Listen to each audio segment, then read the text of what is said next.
ফ্রিজের মধ্যে লাইট জ্বলে না, নিজে নিজে করতে পারবা ঠিক ওই আপনি তো দেখাই সারা বাস টাইমে আপনি তো হয় ফ্রিজের মধ্যে লাইট দুই জায়গায় থাকে, কোনো গুড় থাকে এই আইস বক্সর দ্বারে বাউ সাইডে ডাইন সাইডে, আর না হইলে যদি ইনো থাকে না তাহলে আপনি তো দেখবা এর তলে এলে এখন একটা কেপ থাকবো, কেপর ভিতরে কেউর লম্বা কেপ থাকতে পারে, কেউর ছোটো কেপ থাকতে পারে।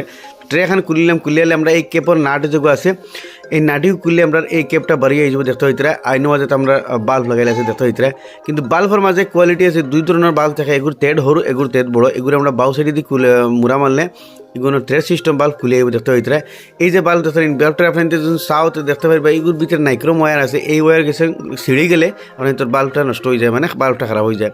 কিন্তু বাল্বের মাঝে দুই কোয়ালিটি আছে, এগুর থ্রেড সরু এগুর থ্রেড বড়। খালি আপনি বাল্ব আনলে হইতো না, বাল্বটা খুলিয়া লিয়ে গিয়ে রেফ্রিজারেশন দোকান থেকে আপনি বাল্ব লাগবো দেখতে হইতে। আমার কাছে দুই ধরনের বাল্ব আছে, এই বাল্বটা যদি আমি খুলি আপনি তোর দেখাই এগুর থ্রেড দেখতে হইতে বড়। এই বাল্ব এই ফ্রিজের মাঝে ফিট হইতো না দেখতে হইতে, এগুর থ্রেড বড়, এগুলো অন্য ফ্রিজের আর আবার বাল্ব হোক এখন আমরা লাগাই এগুলো আমরা তৈরি।